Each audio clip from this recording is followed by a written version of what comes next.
नमस्कार साथियों, संकल्प कॉम्पिटिटिव क्लास में एक बार पुनः आपका हार्दिक स्वागत और अभिनंदन। पूर्व में हम लोगों ने व्यंजन संधि के 6 नियमों के बारे में अध्ययन किया था।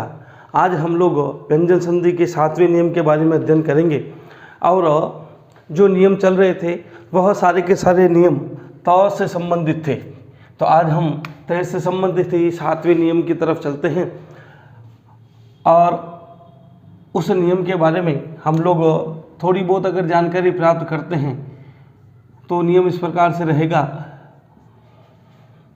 त प्लस ज, यह जो चीज़ आपको दिखाई दे रही है यह सारी की सारी चीज़ आप लोग ऊपर लिखे हुए सूत्र के आधार पर समझ सकते हैं, क्योंकि अधिकांश लोग पूरे के पूरे नियम लिखाने का प्रयास करते हैं। आप इन सब चीज़ों को ट्रिक से समझने का प्रयास कीजिए। यदि आप इस प्रकार से समझेंगे तो आपको काफ़ी सारी चीज़ें आसानी से सरलता से समझ में आ जाएगी। तो यहाँ जो चीज़ लिखी हुई है, आप अगर हमारे पहले वीडियो व्यंजन संधि से संबंधित पहले वीडियो को देखोगे तो भी काफ़ी चीज़ें आपके क्लियर हो जाएगी। आज हम 7वें नियम की तरफ चल रहे हैं।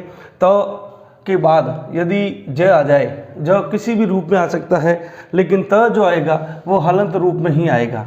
यदि इस प्रकार की स्थिति होती है तब हम लोगों को क्या करना है, मैंने आपको पहले भी बताया था कि त की स्थिति क्या है। त उस खरबूजे के समान है जो दूसरे खरबूजे को देखकर अपना रंग बदलता है। तो यहाँ त जो है वह ज को देखकर अपना रंग बदल लेगा और परिवर्तित हो जाएगा। त का जो परिवर्तन होगा वह ज में हो जाएगा।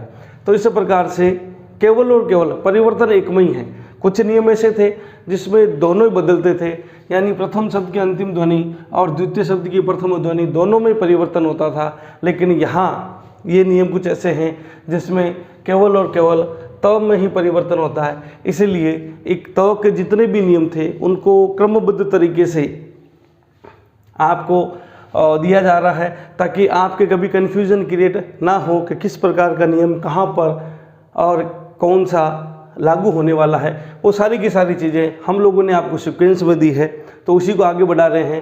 तो और जब भी इस प्रकार की स्थिति होती है तब तय का परिवर्तन जय में होगा। तो हमारे सामने जो स्थिति संधि के रूप में रहेगी, जब संधि हो रखी है उस समय हमारे सामने स्थिति इस प्रकार की रहने वाली है, यानी 2 ज आपके सामने रहने वाले हैं। एक ज हलंत रूप में, एक हलंत या पूर्ण रूप में, दोनों में रह सकता है। तो सबसे महत्वपूर्ण इससे संबंधित जो प्रश्न पूछा गया है, सबसे ज़्यादा जो शब्द पूछा जाता है उसके बारे में हम अध्ययन करते हैं। शब्द लिखा हुआ है उत प्लस ज्वल। यह शब्द परीक्षा की हर दृष्टिकोण से महत्वपूर्ण है। जैसे मैंने आपको पहले वीडियो में बताया था कि कौन कौन से शब्द सबसे ज़्यादा महत्वपूर्ण है, मैंने स्टार भी लगाया था। इस शब्द के ऊपर भी मैं स्टार बना देता हूँ, क्योंकि यह शब्द शुद्धि के रूप में भी पूछा जाता है, यह संधि विच्छेद के रूप में भी पूछा जाता है, संधि के रूप में भी पूछा जाता है, उपसर्ग प्रत्येक उपसर्ग के रूप में भी पूछा जाता है। इसलिए आप लोग इस शब्द पर स्टार लगा लीजिए, क्योंकि परीक्षा में किसी न किसी परीक्षा में यह प्रश्न आता ही है। एक परीक्षा को छोड़ते हैं तो दूसरी परीक्षा में इससे संबंधित प्रश्न आ जाता है। और अधिकांश लोग जो नए होते हैं, फ्रेशर जिसे हम लोग बोलते हैं, वह इसको गलत करके आते हैं। तो यहाँ ज किस प्रकार का हलंत रूप में है, हमें केवल और केवल क्या देखना है कि यहाँ त आ गया और यहाँ ज आ गया। ज किसी भी रूप में आ जाए तब आप लोग त को बदलना है, ज में बदलना है। तो हमारे सामने स्थिति क्या बनेगी, मैंने कहा था या तो ज इस प्रकार से हो जाएगा, और ये भी कहा था कि ज या तो ये हलंत रूप में रहेगा या पूर्ण रूप में रहेगा। इसमें जब संधि करते हैं तो हमारे सामने जो शब्द बनता है वो इस प्रकार से बनता है उज्ज्वल। यह उज्ज्वल शब्द हर दृष्टिकोण से महत्वपूर्ण है, आप इसको अच्छे से लिख लीजिए। यदि ज 2 आ जाए तब आपको पहले वाले ज को संधि विच्छेद करते समय त में कन्वर्ट करना है, त में बदलना है। एक एग्जाम्पल मैं आपको संधि विच्छेद करने के लिए देता हूँ, क्योंकि होता क्या है, अधिकांश लोग संधि करना सिखाते हैं, लगातार संधि करना सिखाते हैं, खूब सारे एग्जाम्पल्स भी देते हैं, लेकिन संधि विच्छेद करना वो भी सरल और आसान तरीके से। तो देखिए शब्द लिखा हुआ है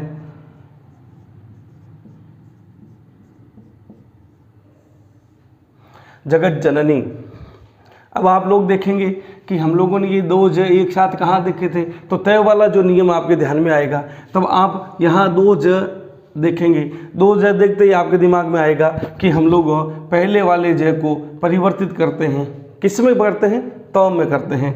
तो इस प्रकार से हलंत रूप में बदल दिया, और जो पीछे बचा हुआ शब्द है वो तो वैसा का वैसा रखना है, इसलिए दूसरे शब्द में कोई परिवर्तन है नहीं, तो ये शब्द बन गया जगत जननी।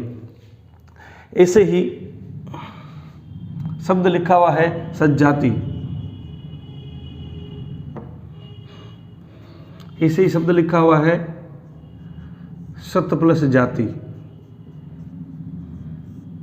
इसका भी संधि विच्छेद हम लोगों को करना है। शब्द लिखा हुआ है सज्जन, सत प्लस जन। ये शब्द लिखे हुए हैं, एक ही परिवर्तन है, केवल और केवल एक ही परिवर्तन है, और वो परिवर्तन यहाँ पर है, वो परिवर्तन यहाँ पर है। इसको देखना है और इसके रूप को, रंग को बदलना है।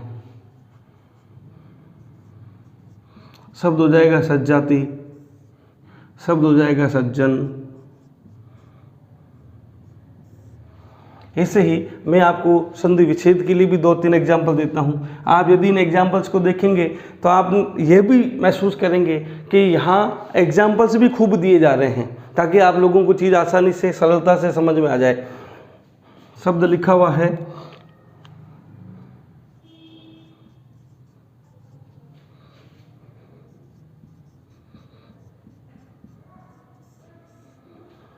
शब्द लिखा हुआ है भगवत ज्योति। तो यहाँ दो ज आ गए, हलंत रूप में ही है दोनों, वो मायने नहीं रखता। आपको तो केवल ये ध्यान रखना है कि आगे वाला जो ज है वो हलंत रूप में है कि नहीं है। यदि वह हलंत रूप में है तो आप लोग उस हलंत रूप वाले ज को किस में बदल सकते हैं, उस हलंत वाले ज को आप लोग संधि विच्छेद करते समय त में बदलिए, और त में बदलते ही ये संधि विच्छेद हो जाएगा। और यह शब्द परीक्षा में सबसे ज़्यादा बार पूछा हुआ है, इसलिए मैंने आपको उसके ऊपर स्टार भी लगाया था। तो ये शब्द और ये एक नियम त से संबंधित वो क्लियर हो गया, कंप्लीट हो गया। एक ऐसा ही नियम त से संबंधित, ये 7 नंबर नियम था। मैं यहाँ पर 8 नंबर नियम की बात करता हूँ, ताकि 2-2 नियम आपके साथ में हैं, सामने हैं, तो भी समझने में बड़ी आसानी रहेगी। नियम नंबर 8, वही नियम है, वही सारी चीज़ें हैं। खरबूजा खरबूजे को देखकर रंग बदलता है, तो यहाँ त के साथ जो अक्षर आता है उस अक्षर को देखकर त भी अपना रंग, अपना रूप बदलता है। ये संधि इस प्रकार की है।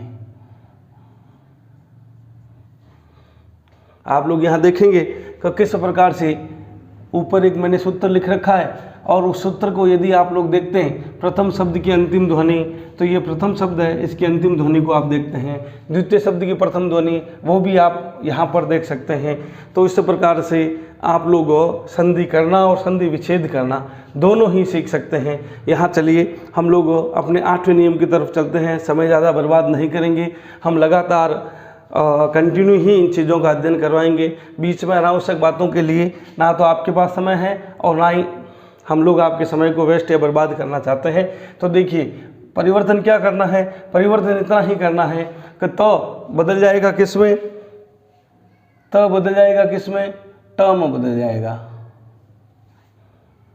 किस में बदल जाएगा, ट में बदल जाएगा। अब हमारे सामने जब संधि की हुई होगी तो संधि के समय स्थिति कैसी बनी हुई रहेगी, या तो स्थिति ऐसी रह सकती है या फिर स्थिति इस प्रकार की रह सकती है। तो यहाँ आप लोग देखते हैं कि 8 नंबर नियम, वो भी नियम किस प्रकार का है, वो भी त से संबंधित नियम है। अब सबसे ज़्यादा परीक्षा में पूछा हुआ जो शब्द है वो एक ही शब्द है,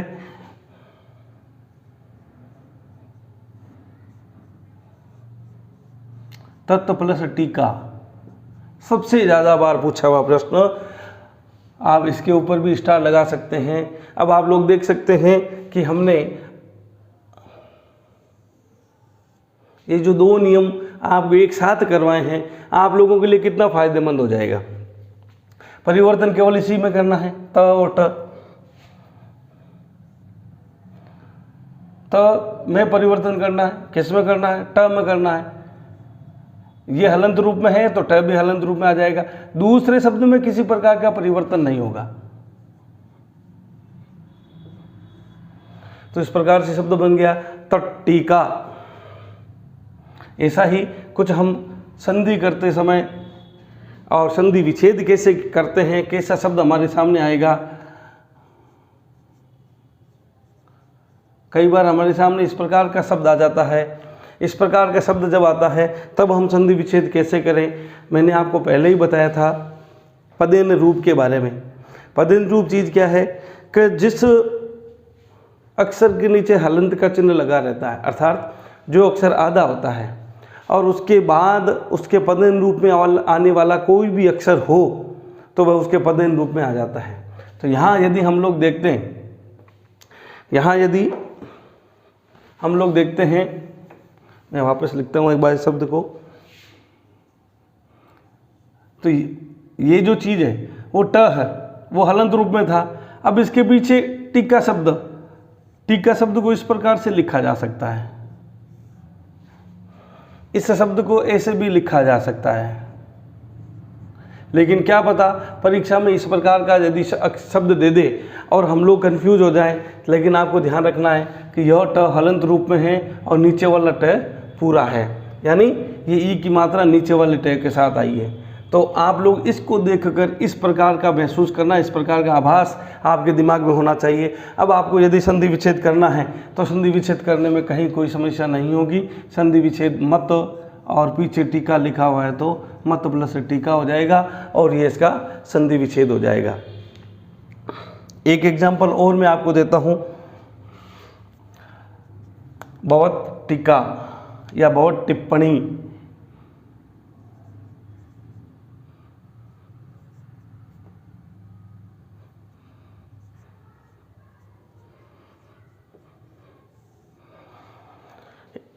टिप्पणी ई की मात्रा किसके साथ है? अब आपको लग क्या रहा है, ई की मात्रा ट के साथ है, जबकि यहाँ पर ई की मात्रा इस के साथ नहीं है।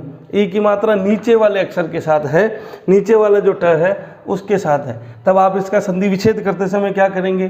संधि विच्छेद करते समय भवत प्लस टिप्पणी, इस प्रकार से आप इसका संधि विच्छेद करेंगे। आप लोग इसका स्क्रीनशॉट लीजिए।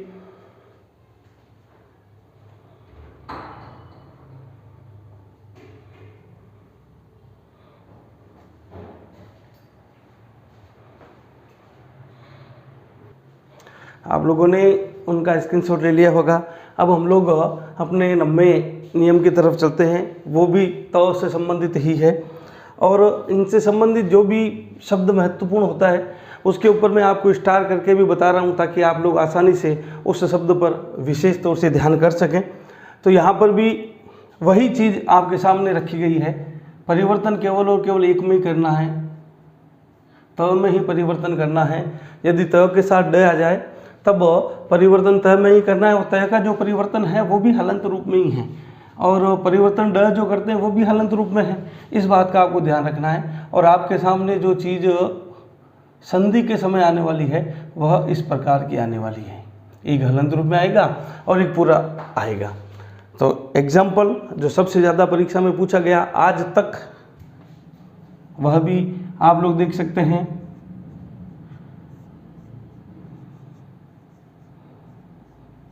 उत प्लस डयन, एक ही परिवर्तन केवल और केवल इसी में परिवर्तन करना है। इसीलिए नियम सरल भी हैं और जल्दी समझ में आने वाले हैं। इसलिए मैंने आपको पहले कहा था कि हम सरल से कठिन की ओर चलेंगे। अब धीरे धीरे ये ख़त्म होने के बाद थोड़े कठिन नियम भी आने वाले हैं, तो ये चीज़ आप आसानी से समझेंगे तो उसको समझने में थोड़ी और ज़्यादा सरलता या आसानी रहेगी। तो यहाँ परिवर्तन केवल एक में ही करना है, तो हमें परिवर्तन करना है।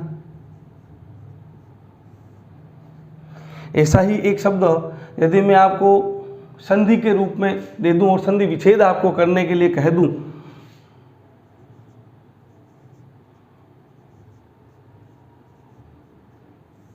एक एग्जाम्पल और आपको यदि इस प्रकार से दिया जाए तो ये 9 नंबर नियम भी पूरा हो जाएगा। आप लोग इसको भी आसानी से कर सकते हैं। संधि विच्छेद करते समय ध्यान क्या रखना है, ये ड हलंत रूप में है, इसको तो में बदल दीजिए।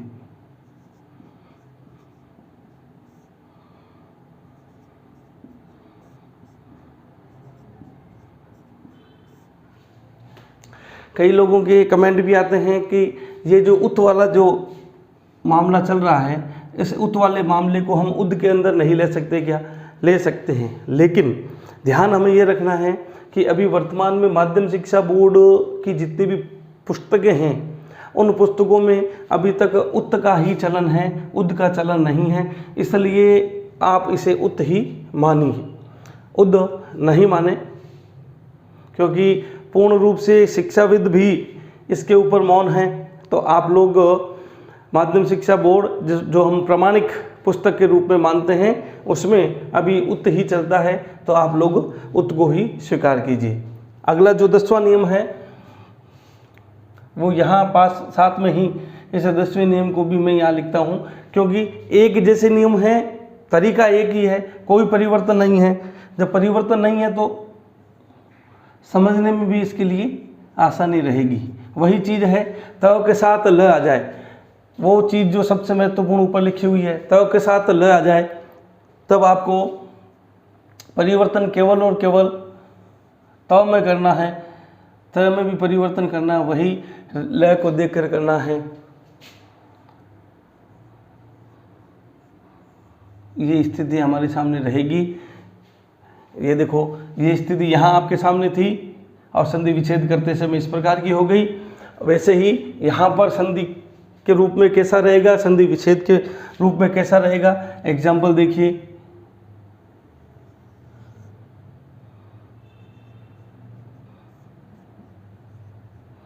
शब्द लिखा हुआ है उत प्लस लेख, त आ गया, त के साथ लय आ गया, तो परिवर्तन केवल इसी में करना है। ये हलंत रूप में आ गया, शेष वैसा का वैसा लिखना, दूसरे शब्द में कोई परिवर्तन नहीं करना, तो वो वैसा का वैसा हम लोगों को लिखना है। अब आप लोग एग्जाम्पल ओ ले सकते हैं।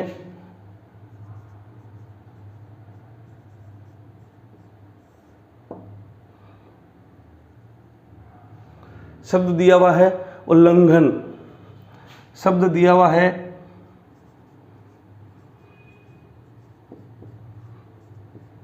विपल्लीन, शब्द दिया हुआ है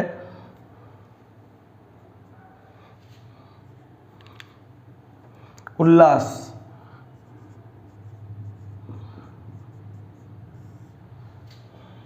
तो इस प्रकार से आप संधि विच्छेद यदि इनका करते हैं तो आपको केवल और केवल इन्हीं दो को देखना है। इन्हीं दो को यदि आप लोग देखेंगे तब आपको समझ में आ जाएगा कि आगे ल हलंत रूप में आ गया तो हमें दूसरे वाले शब्द के लिए ज़्यादा दिमाग पर जोर देने की आवश्यकता नहीं। दूसरे वाला शब्द तो आपके सामने वैसे भी मौजूद रहेगा।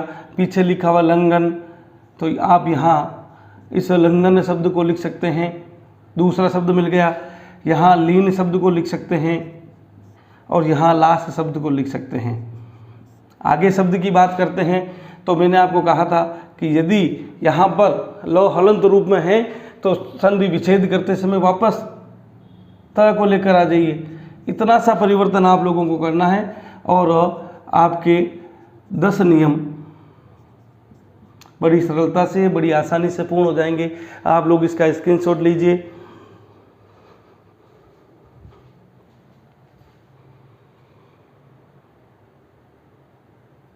आप लोगों ने इसका स्क्रीनशॉट ले लिया होगा।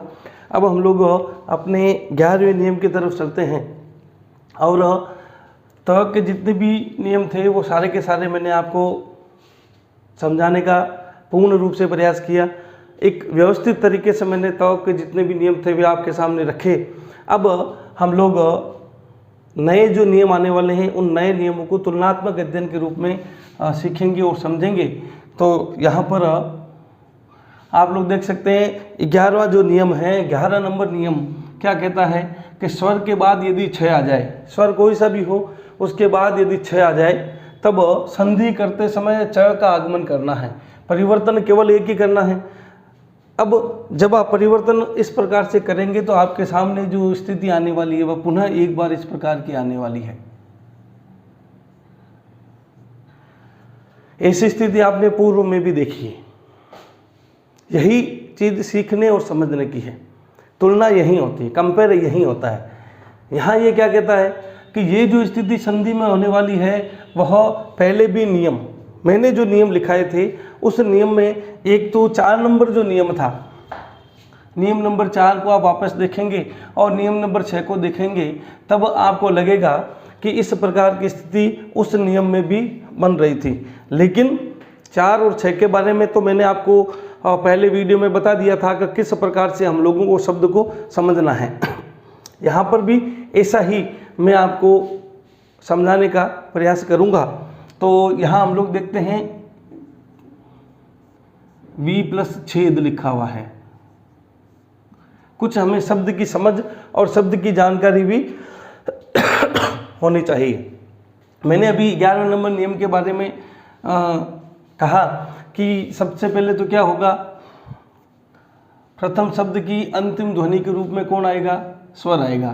तो यहाँ आप लोग देख सकते हैं, इसके बारे में मैंने खूब बार बताया है और प्रथम वीडियो में तो पंक्ति तक लिखा दी, नियम की पंक्ति बनाकर लिखा दी कि आप लोग यह समझिए कि जब कभी भी व्यंजन के साथ स्वर आता है तो व्यंजन का उच्चारण पहले होता है, स्वर का उच्चारण बाद में होता है, भले ही वह स्वर उससे पहले लगा हुआ क्यों न हो मात्रा के रूप में।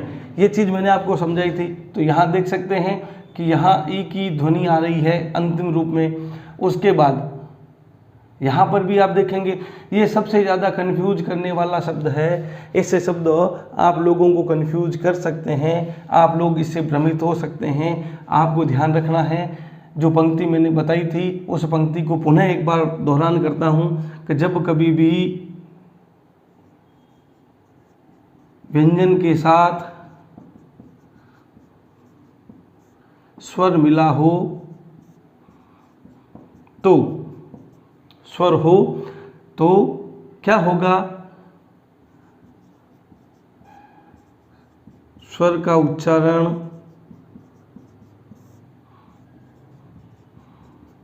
व्यंजन के बाद। स्वर का उच्चारण कब होगा, व्यंजन के बाद। तो व्यंजन का उच्चारण क्या होगा, स्वर से पहले। ये दोनों ही चीज़ें यहाँ पर आ गई। तो आप इस पंक्ति को अच्छे से ध्यान में रखिए, यह बहुत महत्वपूर्ण चीज़ है। ई आ गया और छ आ गया, करना कुछ भी नहीं है, परिवर्तन केवल और केवल इतना ही है।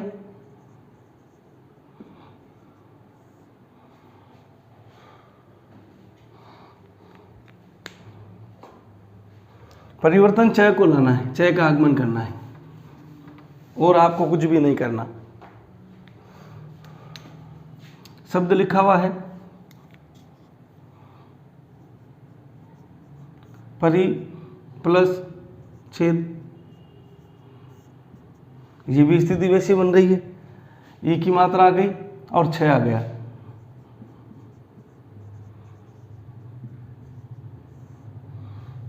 एक एग्जाम्पल और ले लेते हैं, उस एग्जाम्पल को इधर लिखते हैं।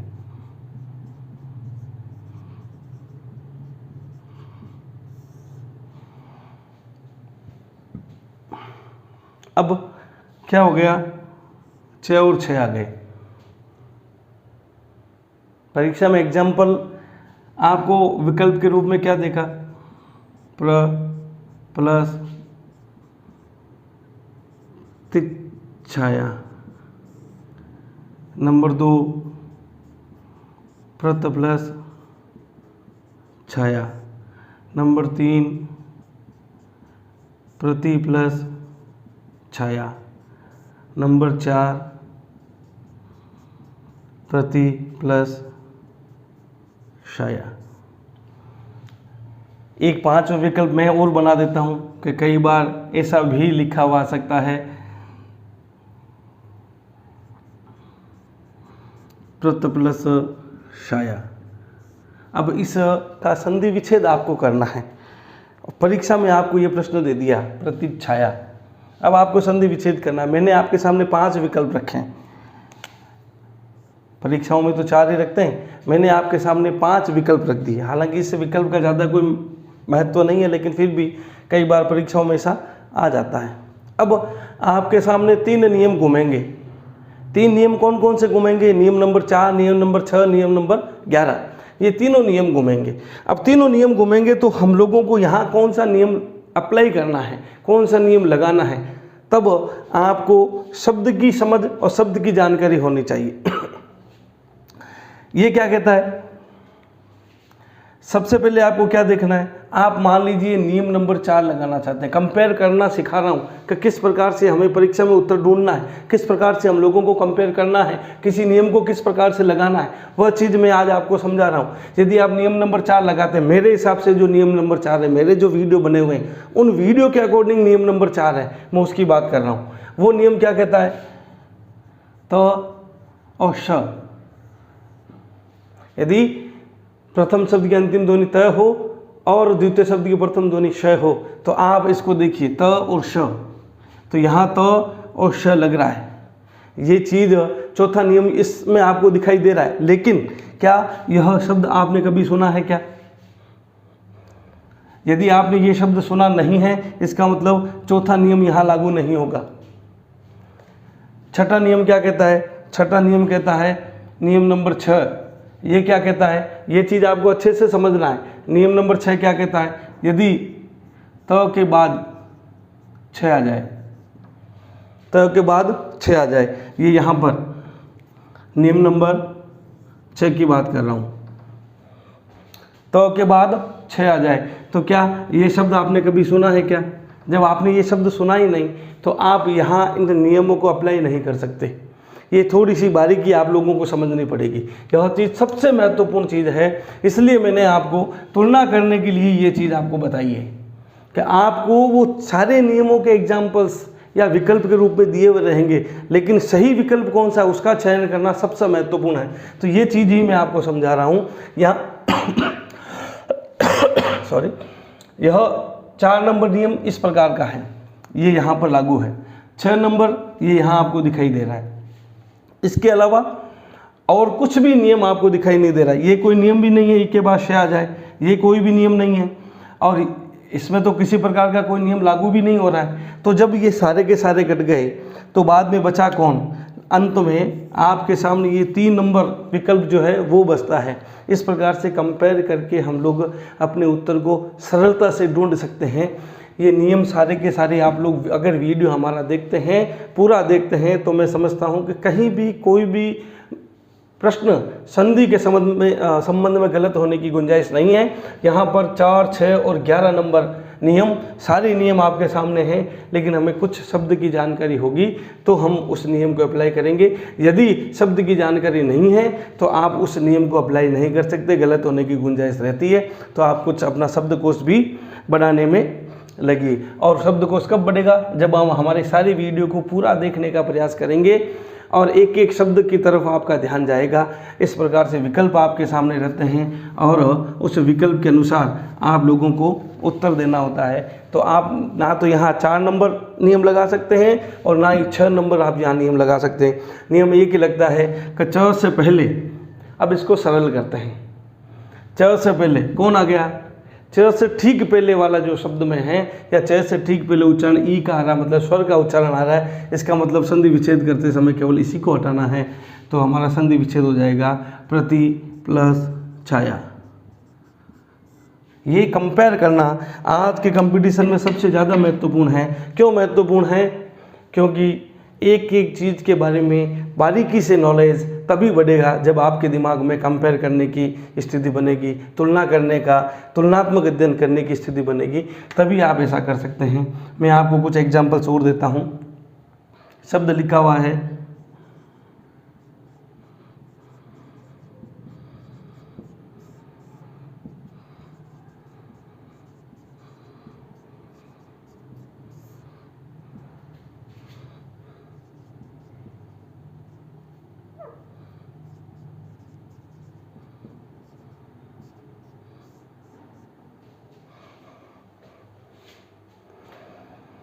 यहाँ पर आप लोग एक चीज़ देख सकते हैं, अगर आप चौथा और छठा नियम लगाएंगे तो चौथे और छठे नियम में अगर नियम लगाते हैं तो शब्द की बनावट बड़ी विचित्र हो जाती है, और जब शब्द की बनावट संधि विच्छेद में विचित्र होती है तो वह सही होने की गुंजाइश में भी रहता नहीं है। इसलिए आपको ध्यान कितना रखना है, केवल और केवल इतना ही ध्यान रखना है कि च से पहले इसमें अ की ध्वनि आ रही है, च से पहले आ की ध्वनि आ रही है, च से पहले अ की ध्वनि आ रही है। यदि आप इस प्रकार से बनाने की कोशिश करते हैं तब क्या होगा, या तो आपको त को लेकर आना पड़ेगा दोनों तरफ, अगर त को लेकर आएंगे तो लाएंगे किस प्रकार से।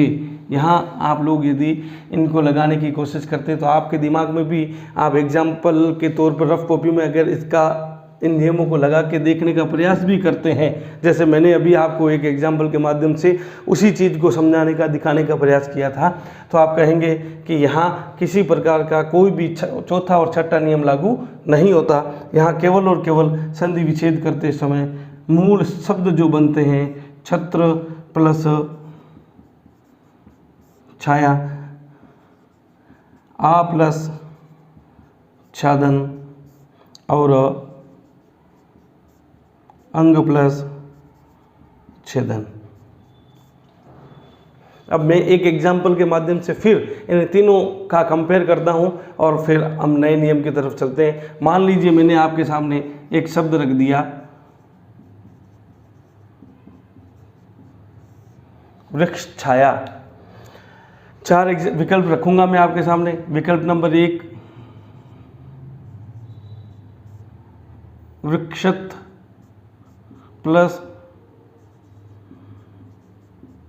छाया। विकल्प नंबर 2 वृक्ष प्लस छाया। विकल्प नंबर 3 वृक्षत प्लस छाया। और विकल्प नंबर 4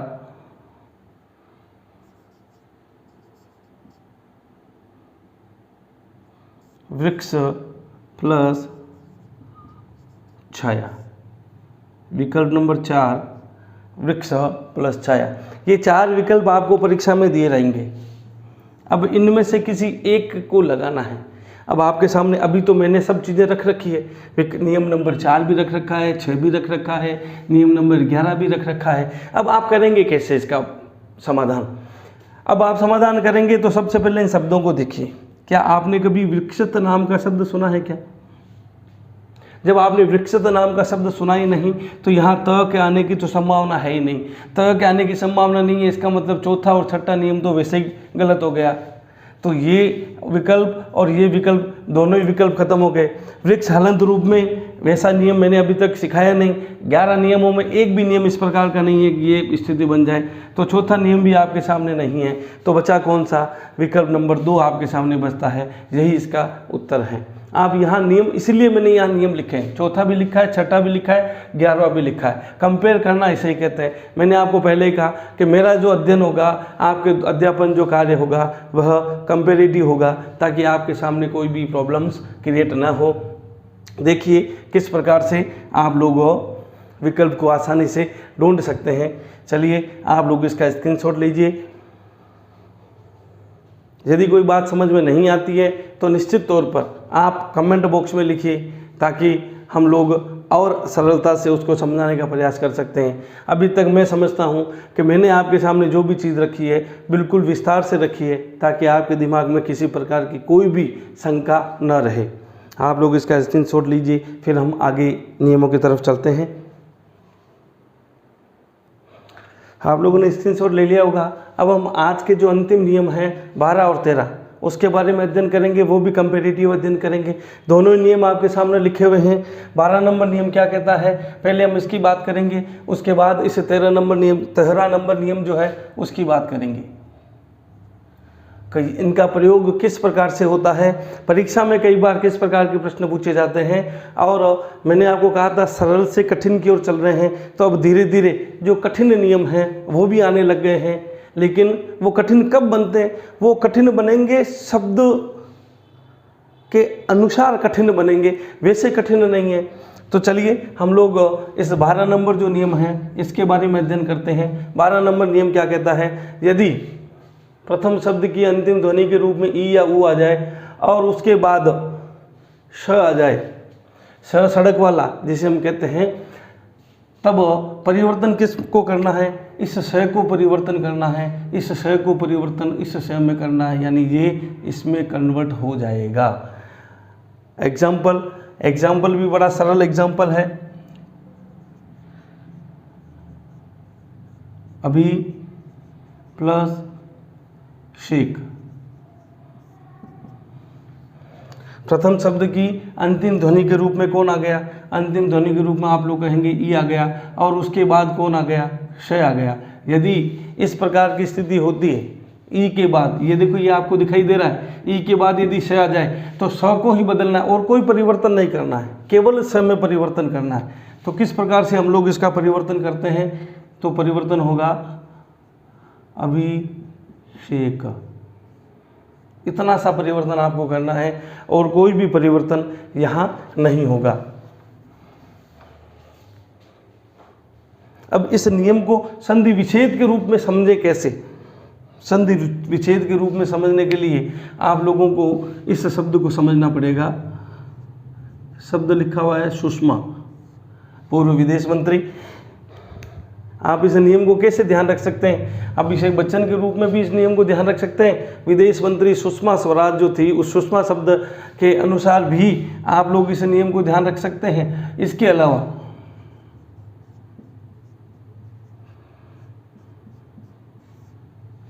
एक अभिनेत्री है जिसका नाम सुष्मिता है, उसके अनुसार भी इस नियम को ध्यान में रख सकते हैं। लेकिन आप इसका संधि विच्छेद करेंगे तो क्या करना है, आपको देखना है श का आगमन हो रखा है, शब्द में श का आगमन हो रखा है। उस श से पहले स्वर कौन सा आया, श से पहले स्वर कौन सा आया, इसमें ऊ स्वर आया है, इसमें भी ऊ स्वर आया है। एक एग्जाम्पल और दे देते हैं जो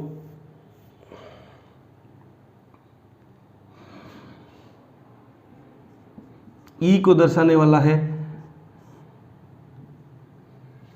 अब आप लोग इस प्रकार से देख सकते हैं, सारे एग्जाम्पल्स आपके सामने रखे हुए हैं, ई और ऊ दोनों के नियम आपके सामने रखे हुए हैं। ये कहता है कि कोई शब्द आपको इस प्रकार से दे दें और देने के बाद आपसे पूछे कि इसका संधि विच्छेद करना है, तो आप इसका संधि विच्छेद कैसे करेंगे। आप इसको देखेंगे कि स आ गया, सभी शब्दों में स आया हुआ है।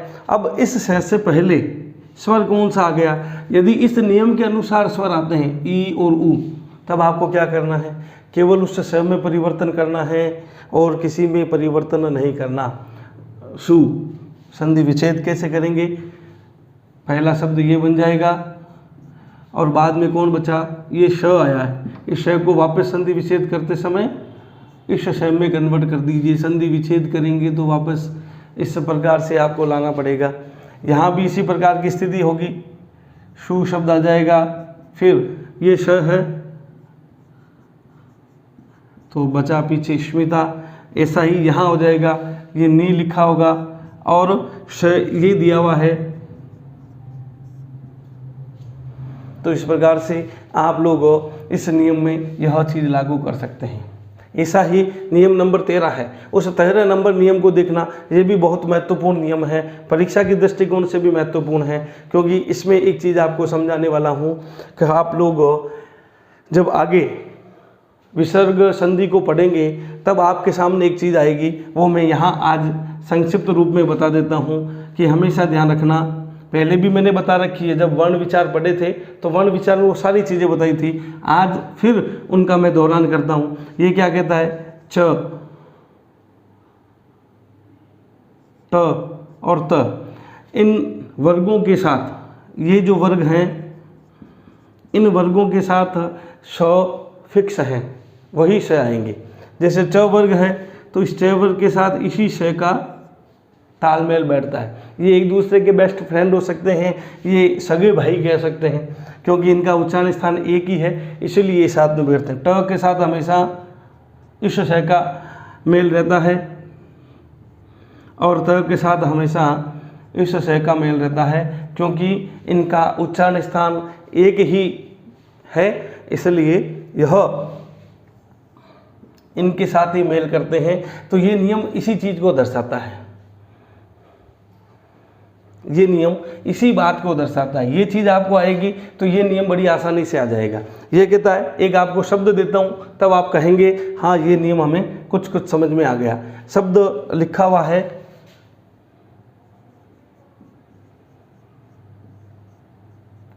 आक्रस प्लस त, ये फर्स्ट ग्रेड की परीक्षा में पूछा हुआ प्रश्न है। ऐसे ही ये सारे शब्द किसी न किसी परीक्षा में आए हुए हैं, उन्हीं शब्दों का जिक्र मैं यहाँ कर रहा हूँ। लेकिन इसके साथ साथ कुछ और शब्द भी हैं, उनका अभी हम लोग इन दोनों नियमों के साथ कंपेयर भी करेंगे। पहले इन नियम को सरल भाषा में समझते हैं, फिर इसकी थोड़ी जटिलता को भी समझेंगे। ये कहता है आक्रस प्लस तो, श आ गया, श के साथ यदि त आता है तो इस त को बदलना किस में है, ट में बदलना है। किस प्रकार से, प्रकार क्या है, वैसा का वैसा लिखना है। अ क्र श हलंत रूप में रहेगा, त को बदलना है ट में। क्यों बदलना है, क्योंकि आपको पता है कि त का इसके साथ मेल नहीं होता, ये दोनों एक साथ रह ही नहीं सकते। एक मयान में ये दोनों चीज़ें नहीं रह सकती जो विपरीत हैं, इसलिए इसके जैसा जो है उसको यहाँ लेकर आ जाते हैं तो यह ट बन जाता है। ऐसा ही एक एग्जाम्पल इसी का देता हूँ। शब्द लिखा हुआ है सस प्लस थी। अब आप सीधी अगर संधि करते हैं तो सस थी शब्द बनेगा। ये देख लीजिए शब्द क्या बना, सस थी बना। इस स के साथ इस थ का यानी त वर्ग का कहीं पर भी कोई भी मेल नहीं है, ये आपको ध्यान रखना पड़ेगा। च के साथ इसी श का मेल होगा, ट के साथ इसी श का मेल होगा और त के साथ इस श का मेल होगा। ये चीज़ मैंने आपको वर्ण विचार में भी बताया था, आज इस नियम को पढ़ाते समय और बता रहा हूँ। विसर्ग संधि में और बताऊँगा कि इस किस प्रकार से इनके साथ मेल होता है। तो यहाँ यह मेल नहीं होगा, तब आप देखेंगे कि श के साथ थ आ गया। थ को किस में बदलते हैं, तो यहाँ लिखा हुआ है ठ में बदलना है।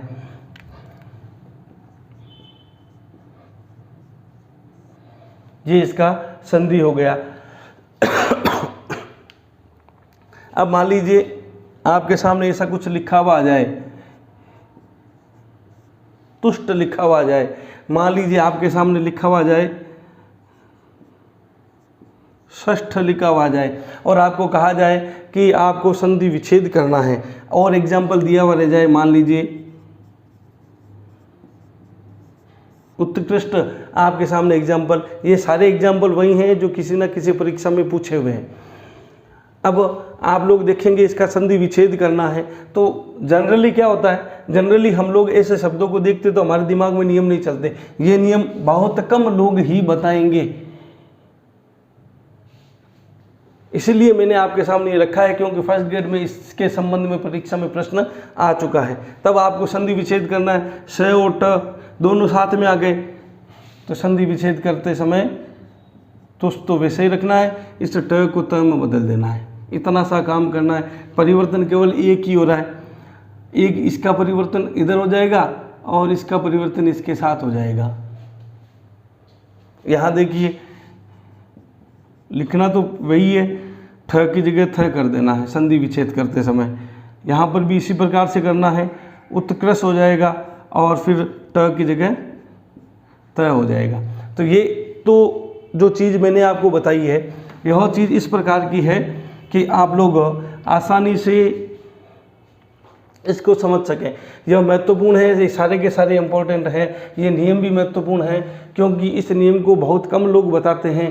आज आप लोग यदि इस नियम को अच्छे से पढ़ते हैं, समझते हैं, तो मैं समझता हूँ कि सारी चीज़ें आपकी क्लियर हो जाएगी। अब जो शब्द मैं आपको देने वाला हूँ वह शब्द हर दृष्टिकोण से महत्वपूर्ण है। सबसे पहले मैं आपके सामने इन दोनों नियमों को ध्यान में रखते हुए दे रहा हूँ, क्योंकि ऐसे शब्द जिसमें ये दोनों नियम लागू होंगे। एक एग्जाम्पल देखिए, शब्द लिखा हुआ है युधि प्लस स्थिर। ये परीक्षा के दृष्टिकोण से 100% महत्वपूर्ण शब्द है। अब देखिए इसमें दो नियम किस प्रकार से कार्य करते हैं। पहला नियम ये वाला देखिए, प्रथम शब्द की अंतिम ध्वनि के रूप में कौन आ गया, ई आ गया। अब ई आ गया और ई के बाद कौन आ गया, ये श आ गया। तो आप जानते हैं कि ई आएगा, उसके बाद यदि श आता है तब इस श को किस में कन्वर्ट करना है। आप लोग कहेंगे इसमें कन्वर्ट करना है, ये लीजिए मैंने इसमें कन्वर्ट कर दिया। अब क्या इस श के साथ ये थ रह सकता है क्या, इस श के साथ ये थ रह सकता है क्या, नहीं रह सकता। मैंने अभी आपको बताया है इस श के साथ यदि थ नहीं रह सकता तो थ को भी बदलना पड़ेगा। इस नियम की तरफ चलिए, 13 नंबर नियम है, उस 13 नंबर नियम की तरफ चलते हैं कि यदि थ आएगा स के साथ तो आप इसको कन्वर्ट किस में करेंगे, ठ में करेंगे। ये लीजिए इसको ठ में कर दिया तो शब्द बन गया युधिष्ठिर। ये सबसे महत्वपूर्ण शब्दों में से एक है। यह समास के रूप में, शब्द शुद्धि के रूप में, संधि के रूप में, क्योंकि संधि क्या कहता है, इसमें दो नियम प्रयोग होते हैं। कितने नियम लग रहे हैं, दो नियम लग रहे हैं, इसलिए भी यह महत्वपूर्ण है तो दोनों ही व्यंजन संधि के नियम लगेंगे किस प्रकार से, वह चीज़ आपको देखनी और समझनी है। एक एग्जाम्पल और लीजिए, शब्द लिखा हुआ है प्रति प्लस स्था। ये शब्द भी इसी प्रकार का है। यहाँ देखिए ई आ गया, ये आ गया श, ई के साथ यदि ये श आता है तब आपको क्या करना है, ई के साथ श आता है तो इसको बदलना किस में है, इस श में बदलना है। अब इस श में बदलना तो आप और क्या करेंगे, क्या इस श के साथ ये थ रह सकता है, हाँ रह सकता है, लेकिन इस श के साथ ये थ रह सकता है, नहीं रह सकता। तब आप क्या करेंगे, प्रति श, और ये वाला 13 नंबर जो नियम मैं आपको बता रहा हूँ वह 13 नंबर नियम यहाँ लागू हो जाएगा। एक के साथ दो नियम लागू होने पर शब्द बन जाएगा प्रतिष्ठा। आगे देखिए ऐसा ही एक एग्जाम्पल जो परीक्षा में पूछा हुआ, शब्द लिखा हुआ है अधि प्लस स्थान। वही बात, ई की मात्रा आ गई, ये श आ गया तो इसके साथ बदलाव श का, और इस श को देखकर इसमें बदलाव, तो शब्द आ गया अधिष्ठान। एक एग्जाम्पल और करते हैं। अब एग्जाम्पल करेंगे हम संधि विच्छेद के रूप में। इतनी देर तो मैंने सारे संधि करके सिखाए थे, अब एक दो एग्जाम्पल हम संधि विच्छेद करके आज इस विषय को पूरा करते हैं। मान लीजिए शब्द लिखा हुआ है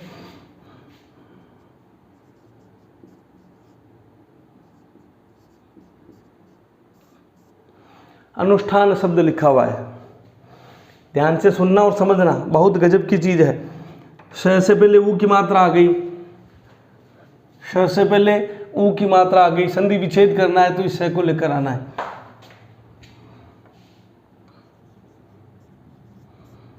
हम ये श को लेकर आ गए। अब आप जब इस श को बनाएंगे तो इस श के साथ कभी भी ट वर्ग नहीं आता, इस श के साथ कभी भी ट वर्ग नहीं आता। तब आप क्या करेंगे, वापस ये 13 नंबर नियम काम में लेना है। ठ को वापस बदलना है थ में। ऐसे नहीं समझ सकते हैं तो क्या इस प्रकार का कोई शब्द होता है क्या, स्थान कोई शब्द भी नहीं होता, तो ये गलत हो जाएगा। तो दो नियम जब काम में आते हैं, दो नियम जब काम आते हैं और दोनों नियमों के अनुसार यदि हम लोग अपने शब्दों को देखते, सीखते, समझते हैं, उसे कहते हैं कंपैरेटिव स्टडी। तो ये कंपैरेटिव स्टडी इस प्रकार से होती है।